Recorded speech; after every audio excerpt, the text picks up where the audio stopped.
Hello, salam, shalom, namaste, sat sri akal, aloha, hola, ciao, bonjour, buna, privyet, and mabuhay. It's really, really good to be with you again, and I know you'll be so happy you've joined us today because we have an awesome guest, and that is Shahista Ebrahim, who is an NLP life coach. Welcome, Shahista.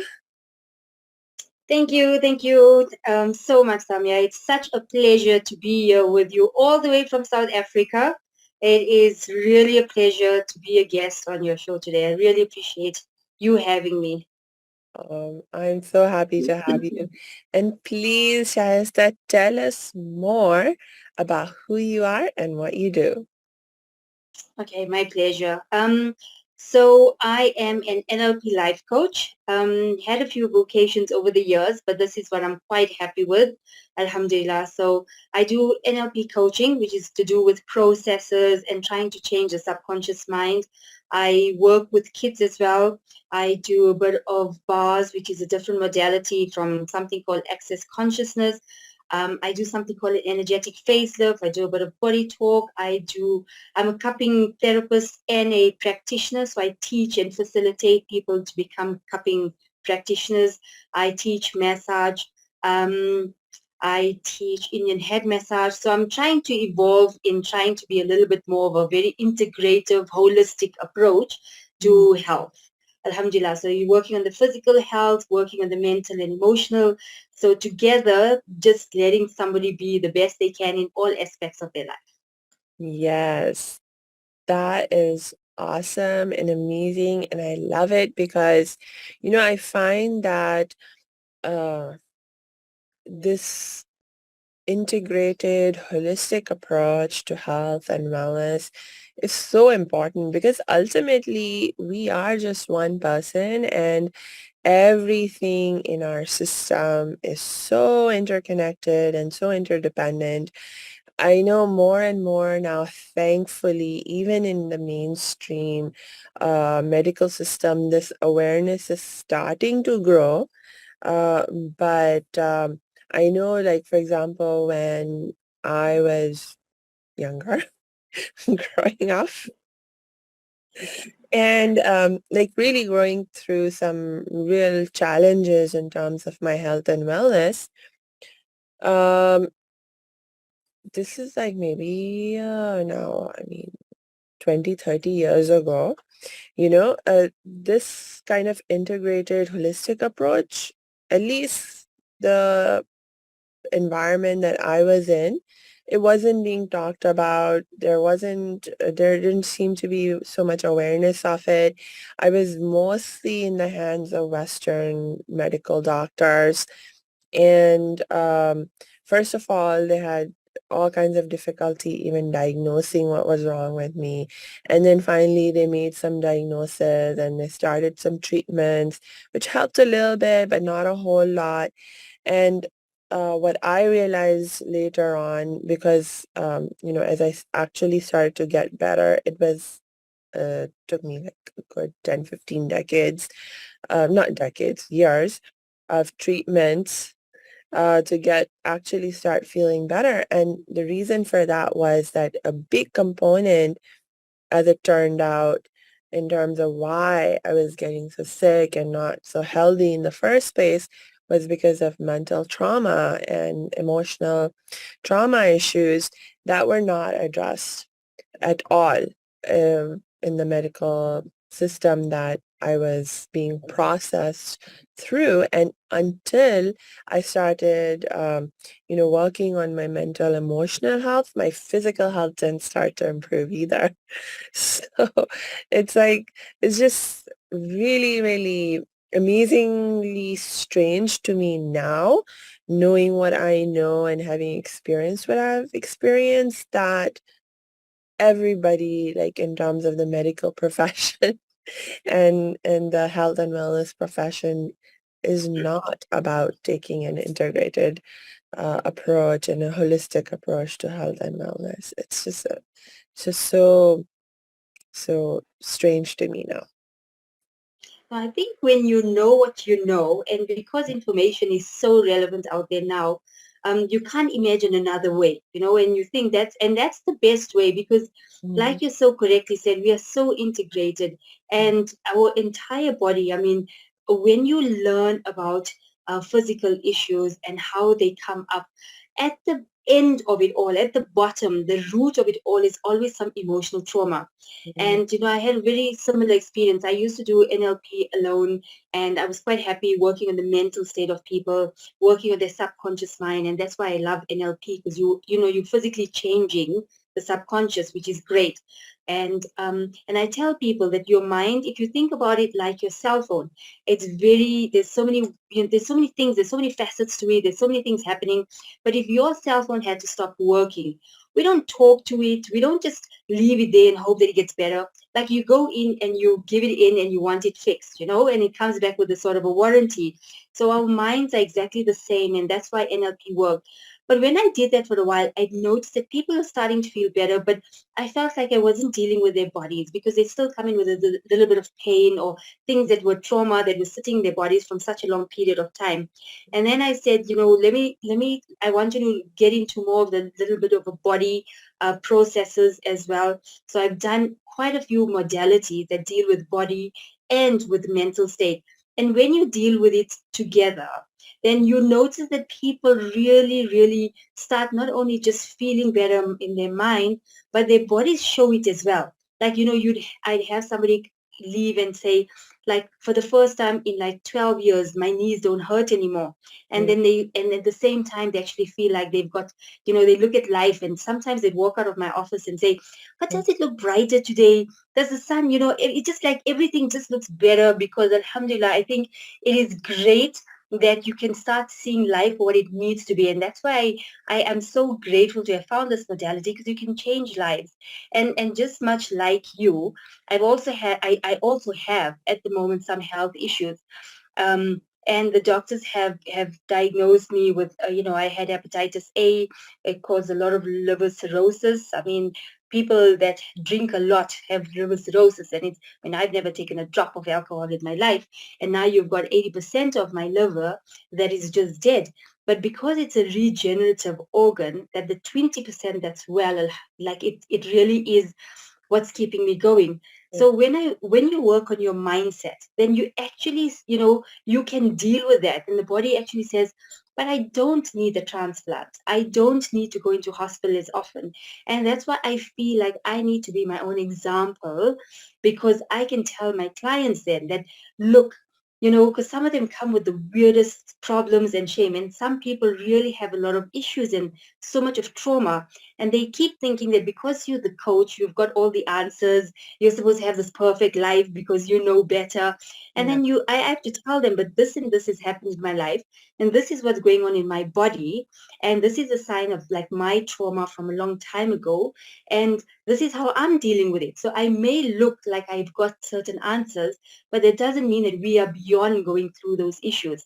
But Mm. it's how I'm dealing with it that's helping me to have this positive mindset and keep telling myself that, things are going to get better and I'm fine. And as long as we carry on this way, things will always be good. And try not to let it, bring you down and stop you from living a normal life and doing things that you love. And when you have that going for you, I think it just makes a difference because you feel that you're fine and you're normal and you can carry on. So even as coaches, who seem to supposedly have everything in place, go through similar trauma as well. And we have to find ways to deal with it also. Hey, thanks for tuning into this episode. Hope you're getting value out of it. For your information, this episode has been sponsored by the Happiness 101 program. Are you a change maker, coach, trainer, or healer? Are chains of fear holding you back from making the impact and income you desire? Using a unique combination of positive psychology and the spiritual wisdom of our most effective change makers, The Happiness 101 program helps you break through your limiting beliefs and manifest the abundance and success you desire with fun and ease. Interested? Book a free Happiness 101 exploration call with me, your happiness expert, Samia Bano. Just use my online calendar link in the show notes. Now, back to the show. Yeah, you just brought up some really amazing insights. Um,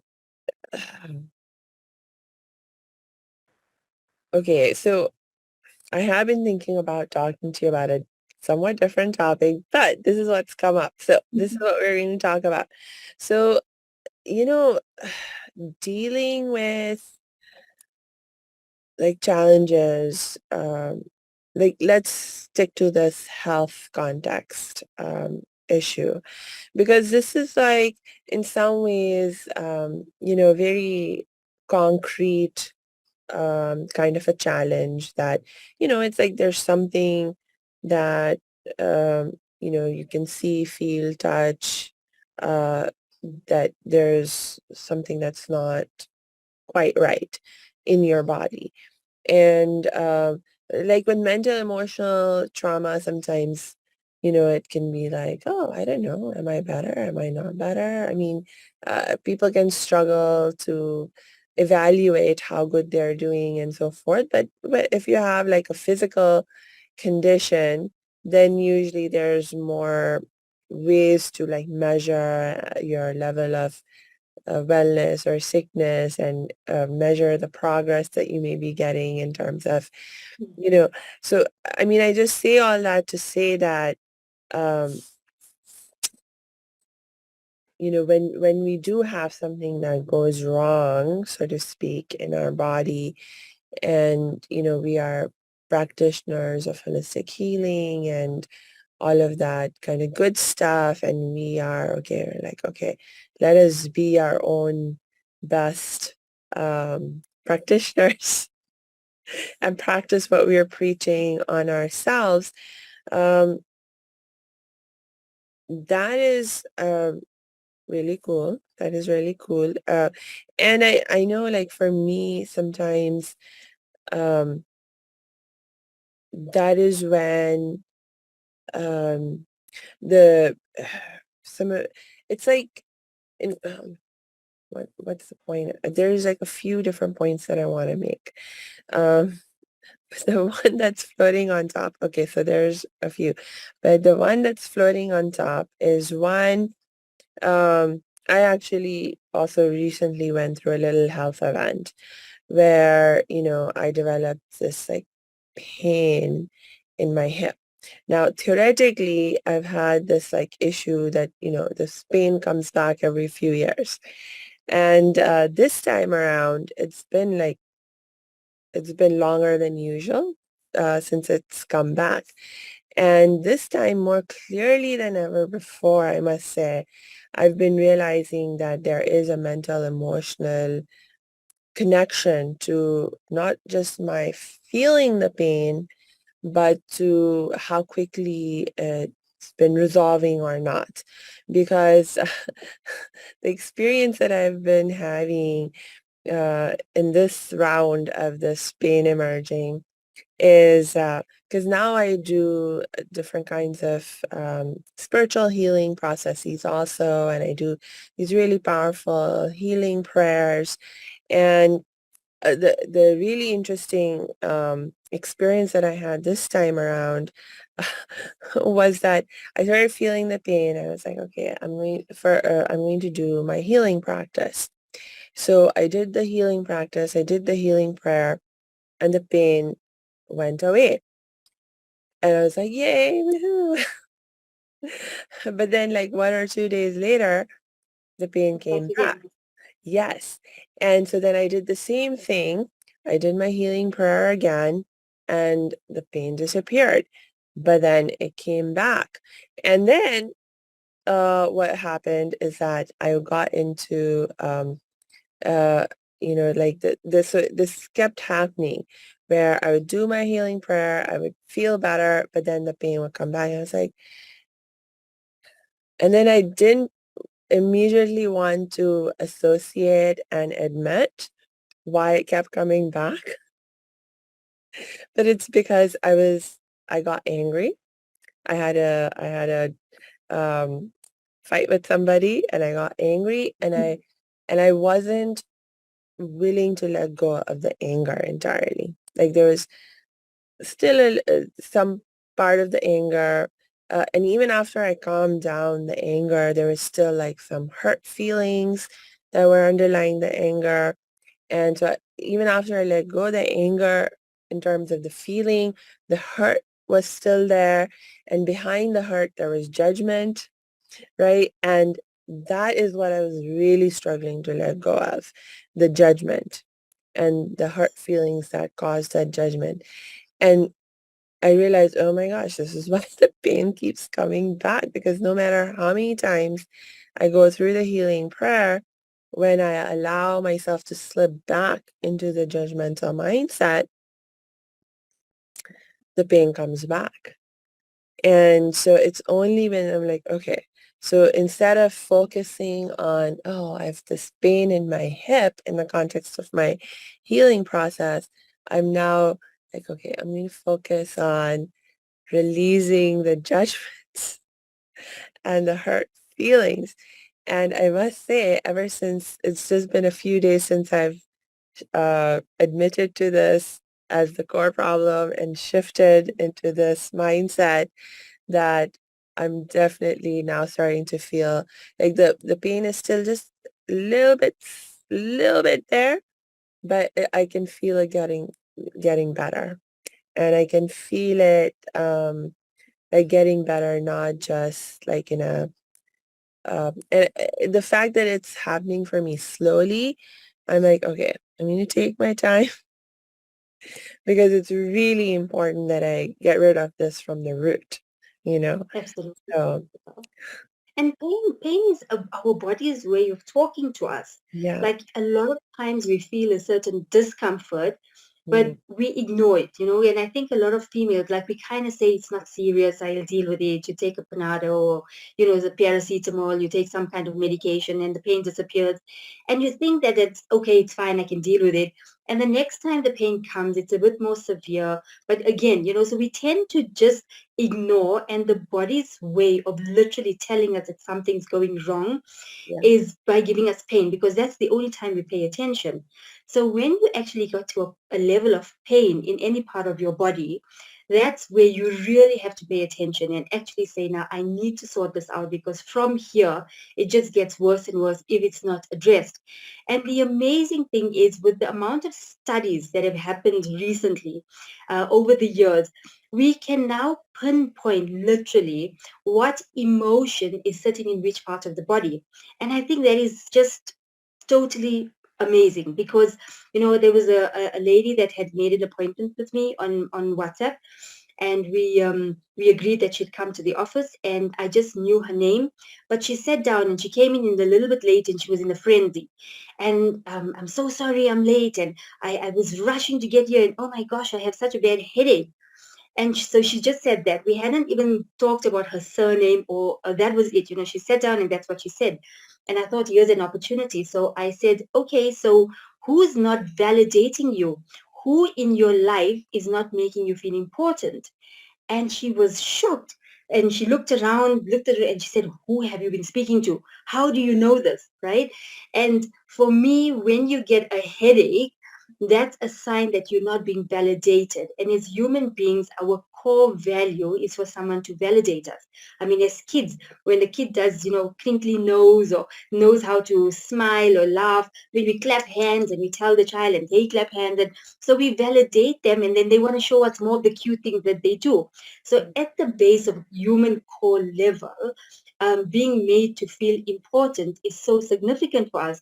And anyway, as we spoke, and I said, no, nobody spoke to me. I just know that headaches mean this, you know.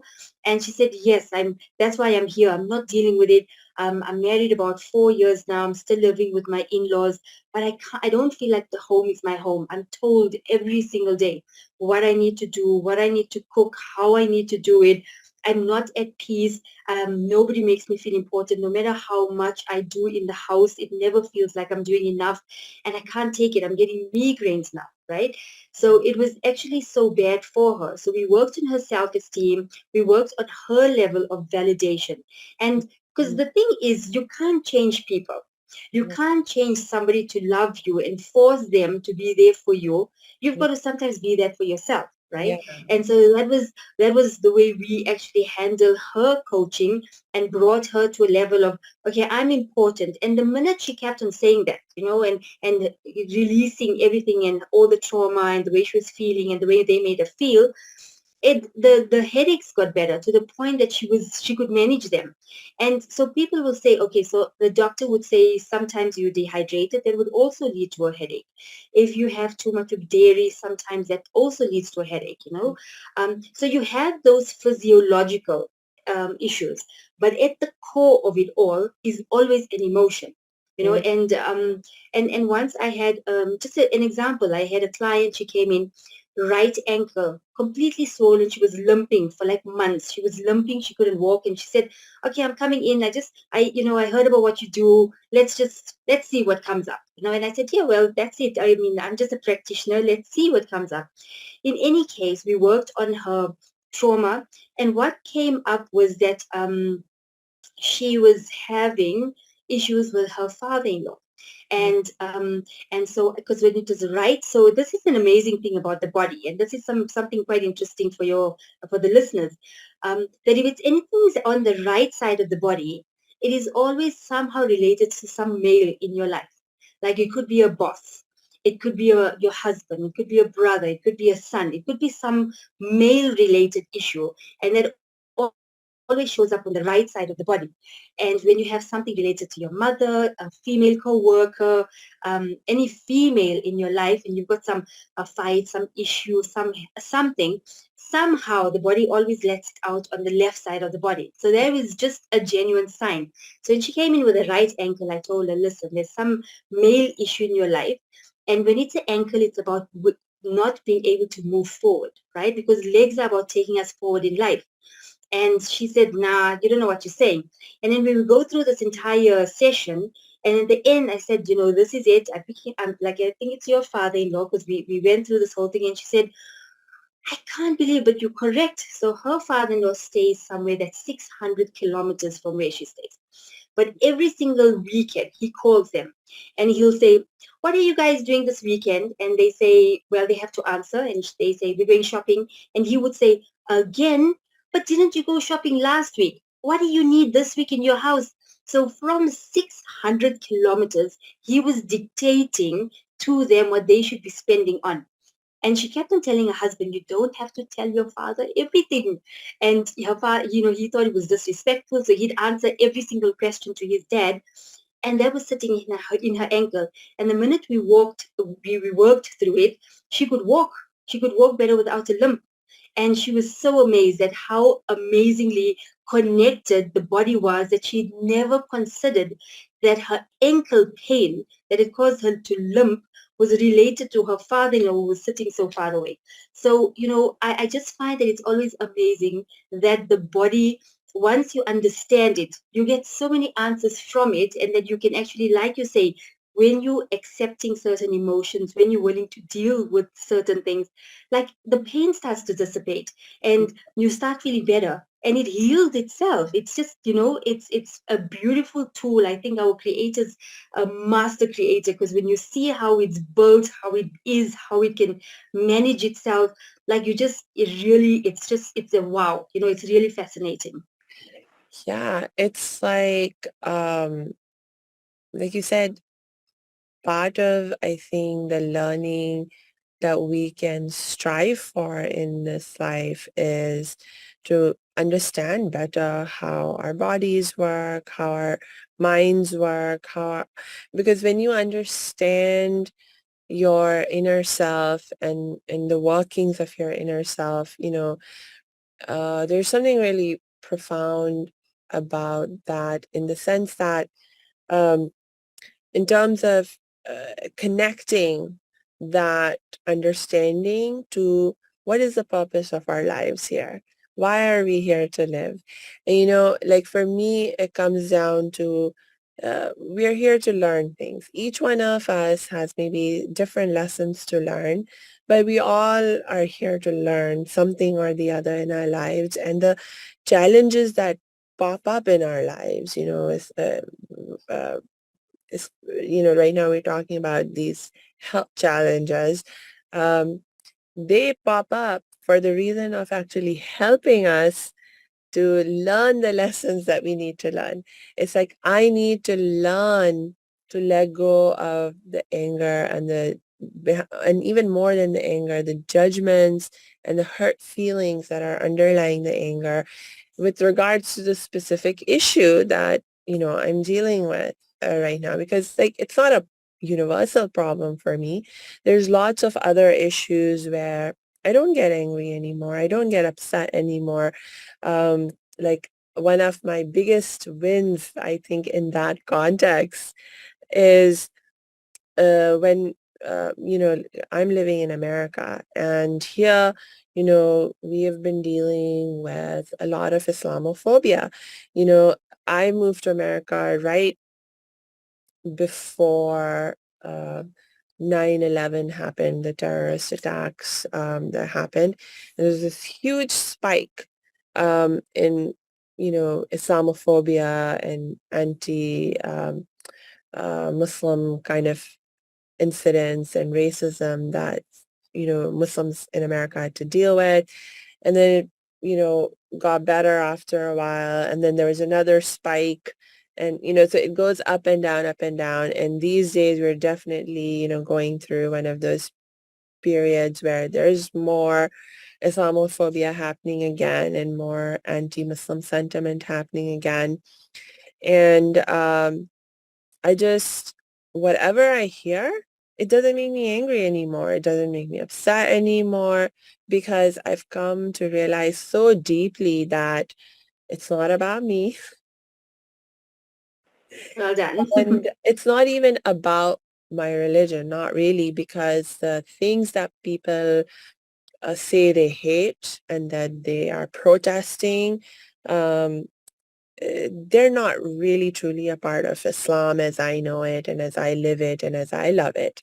They are protesting and hating things that actually I'm like, you know what?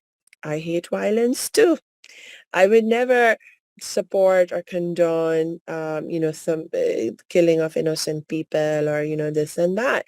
And so what you hate, I actually hate that too. And I don't believe in that too. So we're actually on the same Okay, page in that way, you know? absolutely. And because I've realized this so deeply, but it doesn't bother me anymore in terms of, feeling angry and things like that. I mean, I can still recognize that, okay, this person doesn't have the full information about Islam and Muslims, and maybe there's something I can do to educate them, or share my experience, my perspective with them, and hopefully that helps them start to feel better and have more empathy and compassion for Muslims in general. But, that's a separate issue than how it makes me feel and how I react. So I know But I from experience that it's think possible. Yeah. But I think that is such an important point to bring up because in every aspect of our lives, we're always going to have somebody who's not going to like something that you do. We're always going to have somebody that's going to have a problem with something that you're saying. We have those people that are not maybe not even haters, but people that don't like you for whatever particular reason. And when you're a person that's a people pleaser, when you're somebody that always considers that somebody's opinion of you must be good, that you try hard to please them, you try hard to make them like you, that person always has a lot of issues.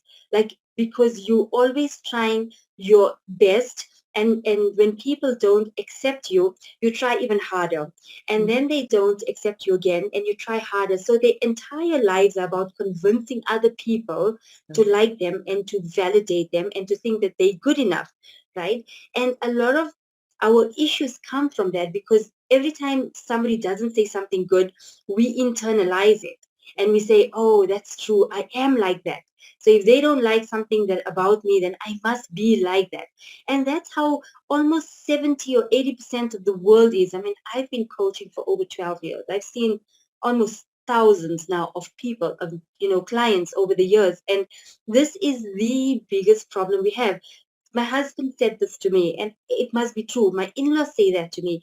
And you're saying that you come across all these hate and violence and the behaviors, and you actually think to yourself, I'm not going to take it personally anymore. Like, I'm not going to make it about me. And that is one of the most mature, wonderful ways that we can handle people's behavior. And, one day I watched a little video, and it was so pertinent. So the lady says, okay, I speak Spanish. So what if I swore you in Spanish? You know, would you take offense to it? And it was like, no, I don't understand Spanish. So you could swear me in the worst language, in the worst way. I wouldn't get offended because I wouldn't know what you're saying. So she says, well, why do you still take it personally? But even if I'm saying it in English, because you should be knowing, that much about yourself to actually take it personally or not. You need to know who you are. And you got to say, well, that's your opinion of you. Like, you've really got to be that kind of person that says, well, I'm sorry that you feel that way about me, but it's okay. It's your opinion. It doesn't have to be mine. But what we do as most human beings is we take that, we internalize it, we play it in our mind like this horror movie that just depletes us of happiness and energy and any goodness, because we literally playing that over and over. And then we start believing that about ourselves. And then you start getting depressed. Like, how can they see me that way? How can they believe that I'm like that? Whereas, and then everything that people say, you feel it's a personal attack. And when you do that, those people that try so hard to please others are the ones with the most amount of trauma, because you've literally got to undo all this terrible behaviors and terrible beliefs that they have about themselves.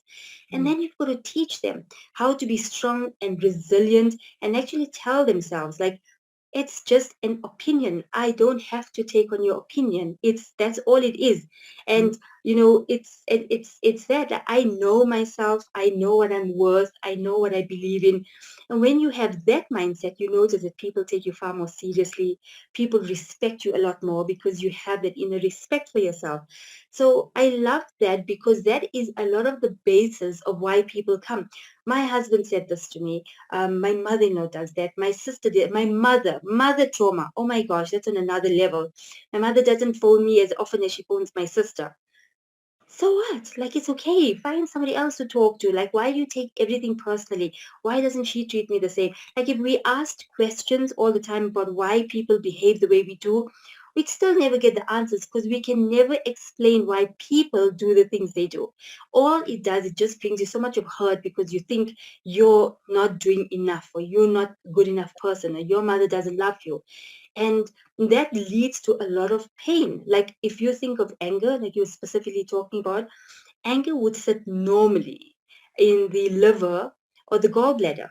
Okay. And that's why I have, well, seriously liver issues, because I've had suppressed anger over my life.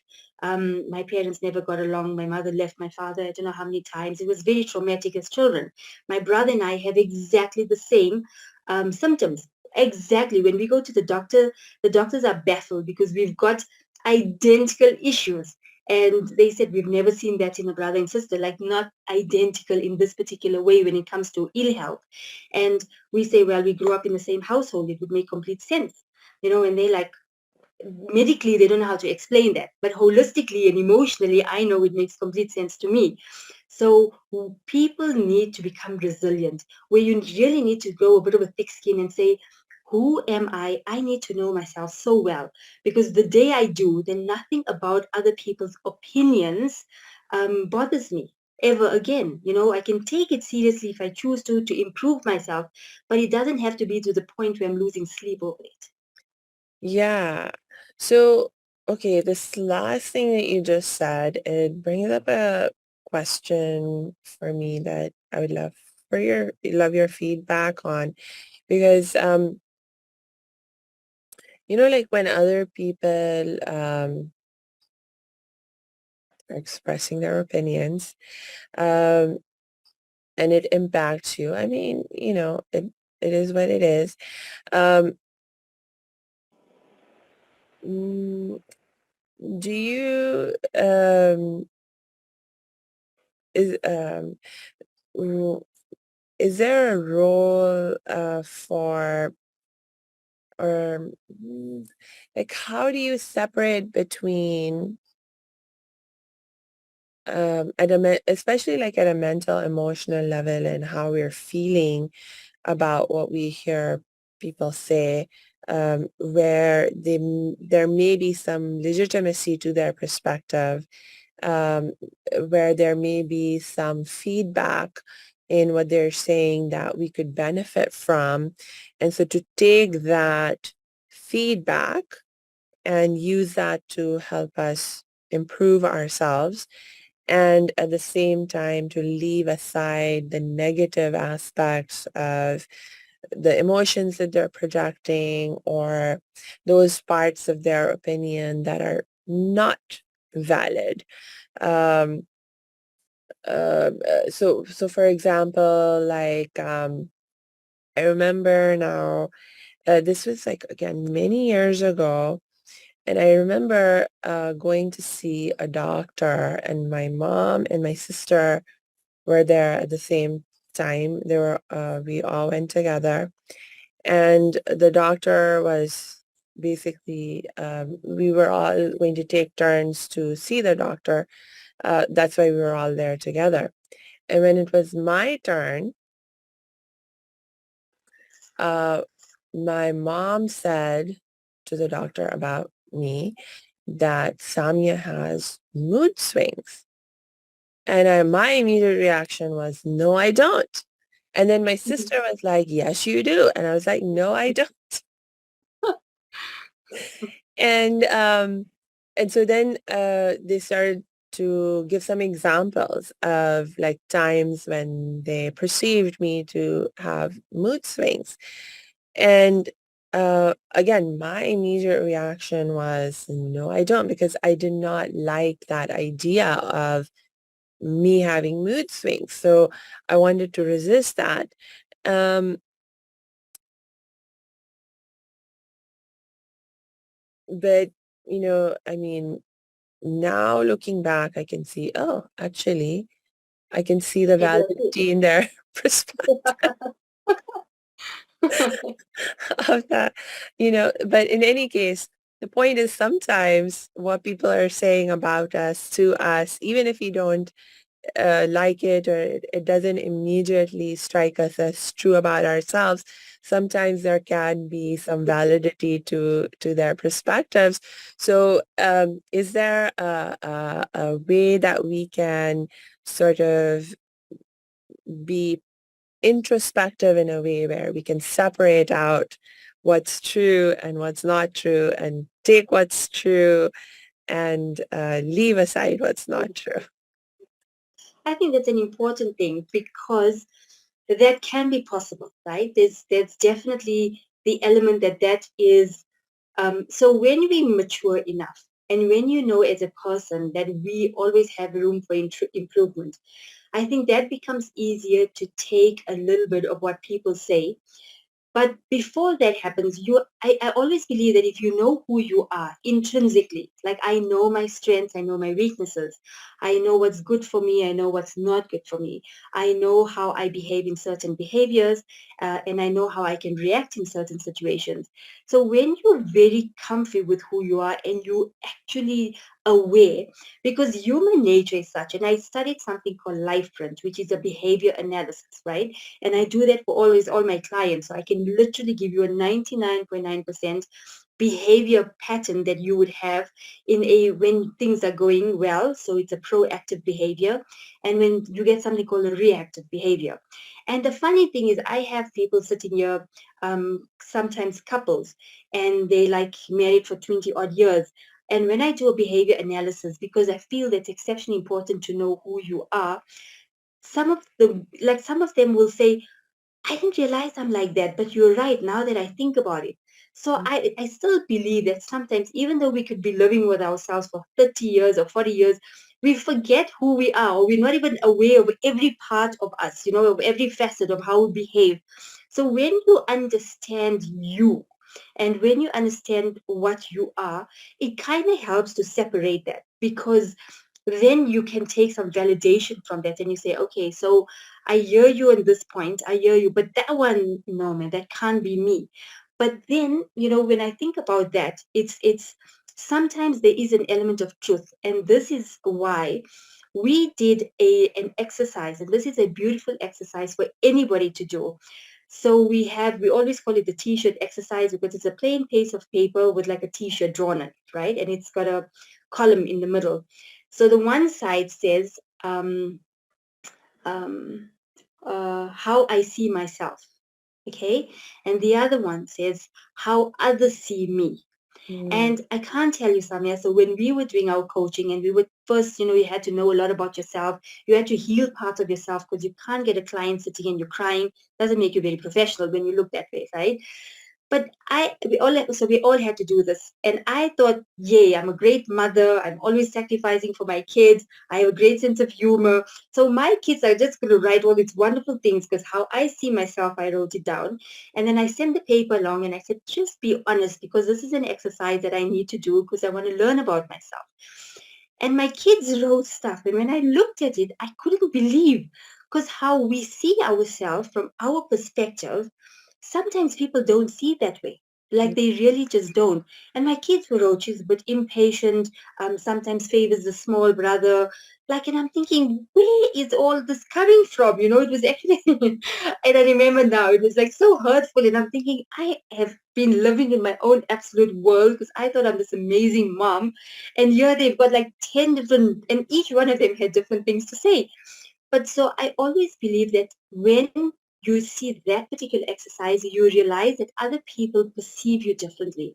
Mm. So if they had to give you feedback, I feel that we should take everything that they say seriously, because the way people see us is not the same as we see ourselves. Mm. So we've got to be open to the idea, if we want to improve on ourselves, and we've got to say, okay, I understand where they came from, but it's also helpful if they explain themselves, Yeah. because how a person tells you something is how you're going to react, because we all have defense mechanisms, right? We all want to defend ourselves. So I always tell my clients, if you're going to speak to somebody, you have to have a lot of wisdom when you're saying it. You have to do it in the most beautiful manner. And the most important, you've got to use the I. Like, I feel that, not you this and you that. Because the moment we do that, we put up our defenses and we say, who are you to tell me that, right? I mean, that's human nature. So people that want to change us, and people that want to make us aware of our behavior, they have to do it in the nicest manner, because that's the best way that we perceive it. That's Mm. the best way that we'll actually say, okay, thanks for bringing that to my attention. But Yeah. if they were like, you this and you that, and point that finger, and that kind of behavior, automatically we'll close up, because that's normal human nature. Yeah. So I think it's important, firstly, to know who you are, and also then to be open to the idea of learning about how you can improve yourself, because Mm. that's the only way we can become better.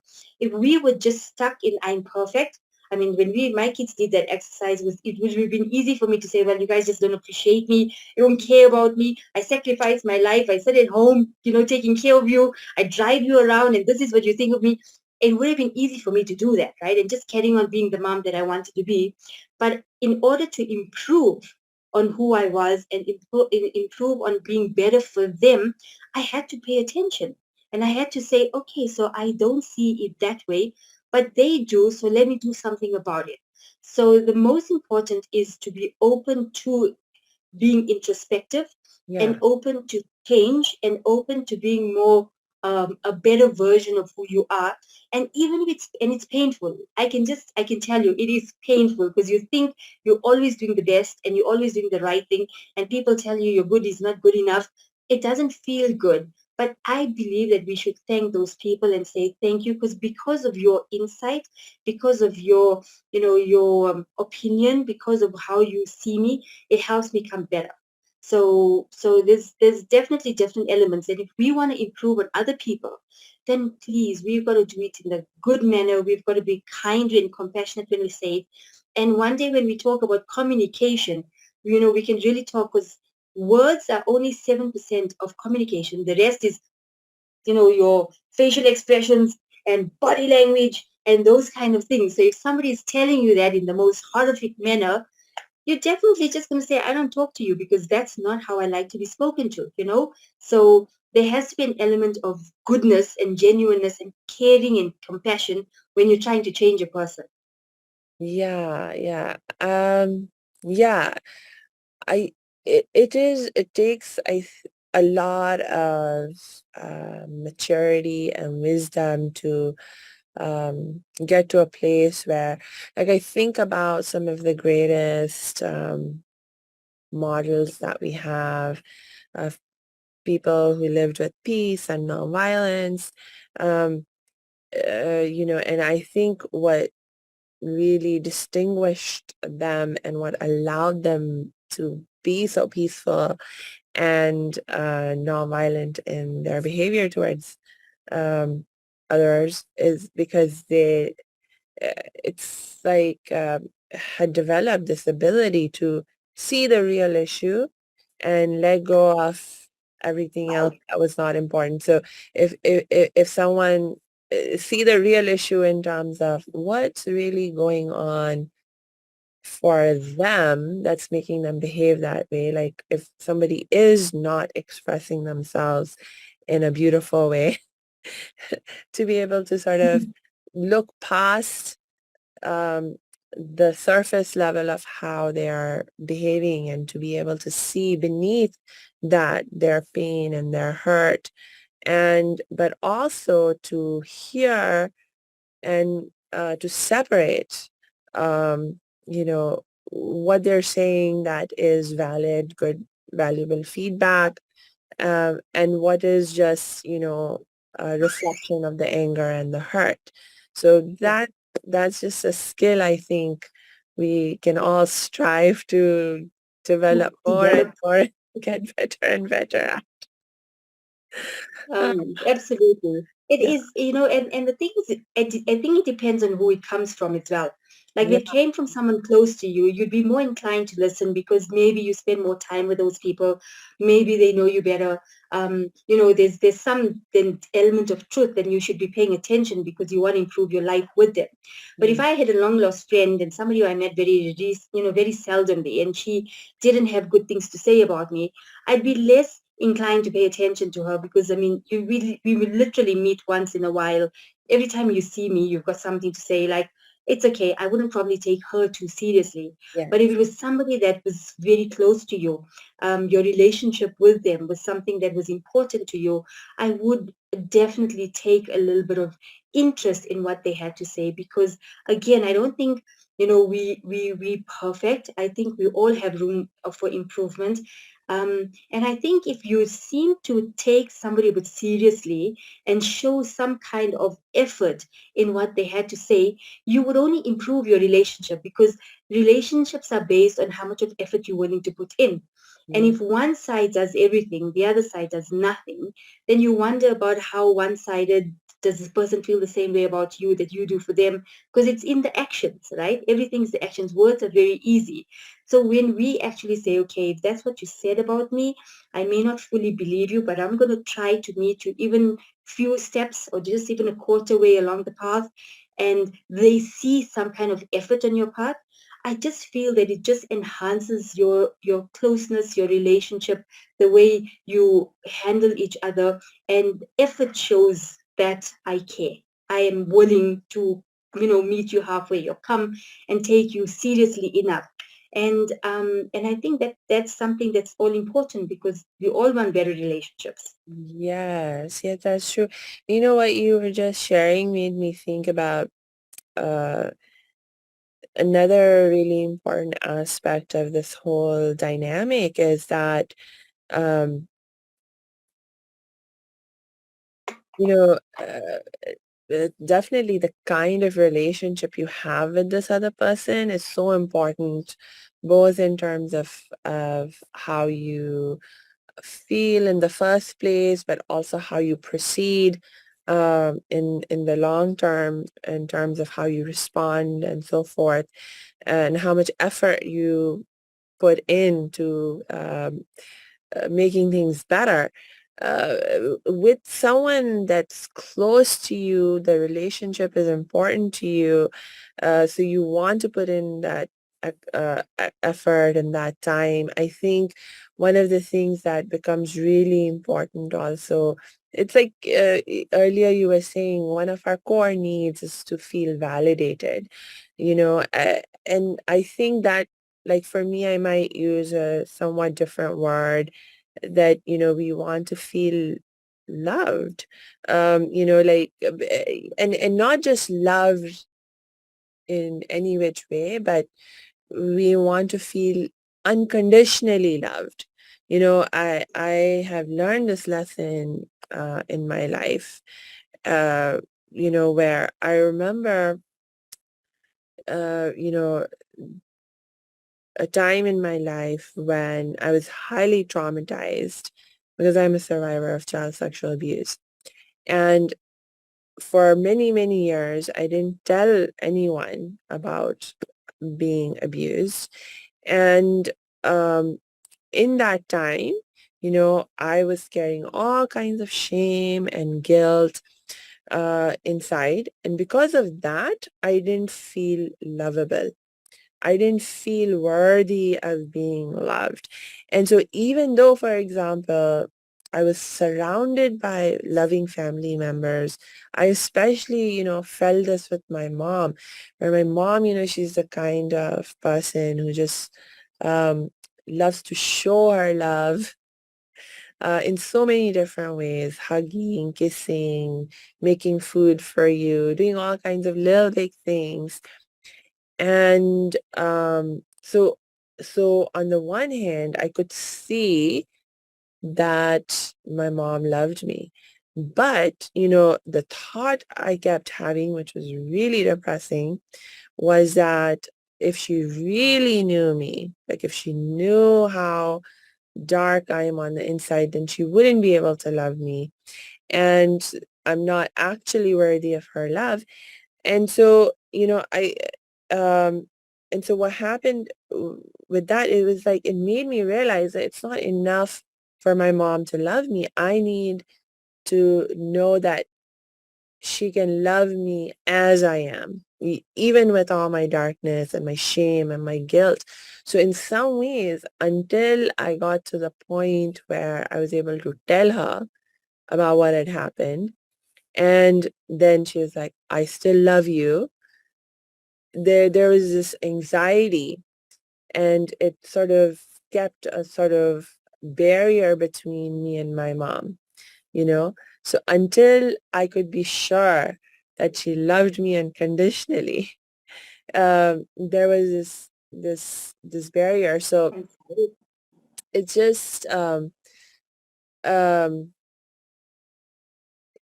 when we are in conflict with anyone, whatever they're expressing, whatever we are expressing, if we can remember or realize or recognize, or hopefully, that it's true for the relationship, that we have unconditional love for each other, then we can get through anything.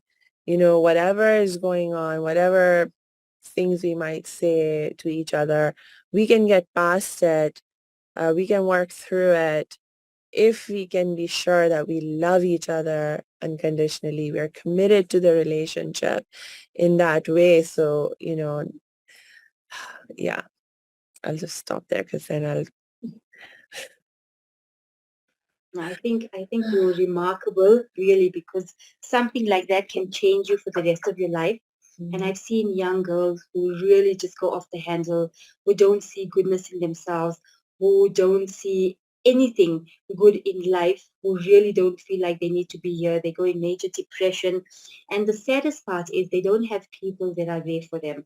Because a lot of people go through, I don't believe you, it can't be true, because there's so much of different elements to it. So Yeah. firstly, I mean, the fact that you've come such a long way, that shows absolute human brilliance, resilience, how we can overcome anything. I mean, I really admire that about you.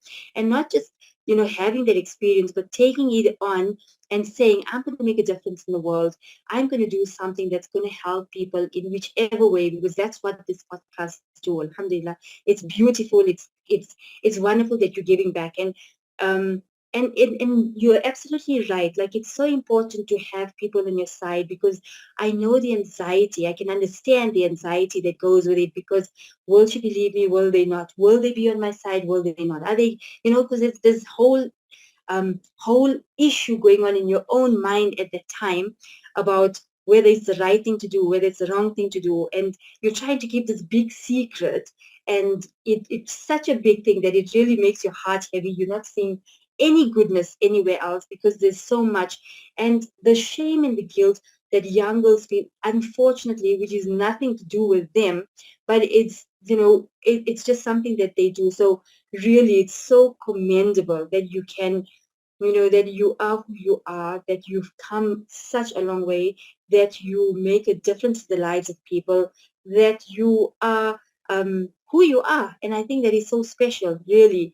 And it just shows, again, with the right people on your side, anything is overcomable, if that's even a word, and everything is possible. And when you got support from sometimes you just need that one person that really pushes you, that stands behind you, that loves you, that shows it to you. And the most important is you have to be willing to receive. Like, a lot Yeah. of people find that they have good spouses, or they have great parents, but because they carry something within themselves that is so closed off and so dark, that they're not willing to be open to receiving. And I think, that's where you got to really work with those people, with those clients, and tell them that, like, whatever's happened in your life, whatever it could be, it has nothing to do with you. And like we say, hate the sin, not the sinner. So you're still a good person. A bad thing may have happened Mm. to you, but that doesn't make you bad. It Mm. doesn't make you horrible. It doesn't make you terrible. It Yeah. just makes something bad happen to you. That's it. And if you can get them to see it like that, and I know it sounds very simplistic when we're saying it, but when you're in it, it's so different. Yeah. But it just helps that you see goodness in yourself, because I mean, I have women that come here and they're over 50 years old, and they have never had a close relationship with either parent, right? And that's where trauma starts, really speaking, in your childhood, normally between the ages of 0 and 7. And they're sitting at 50, and this woman can't see any good in themselves, and yet they're mums of doctors and children who have done really well at varsity or in life generally, settled and moved on, and they grandmothers. But somehow, because of something that happened such a long time ago, that Mm. they lived a life where they gave everything of themselves but couldn't receive. And Mm. then the time comes when the children leave the home, there's that empty nest syndrome, and they finally have time to deal with themselves, and they don't know how, Yeah. because everything is escapism. Let me indulge my kids. Let me put my full attention on their education, on the grandchildren, on something, on my husband, because everything not to deal with themselves.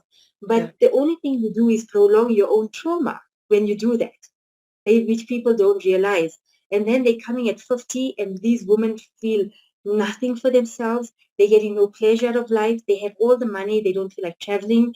They don't know what their favorite color is, their favorite food is.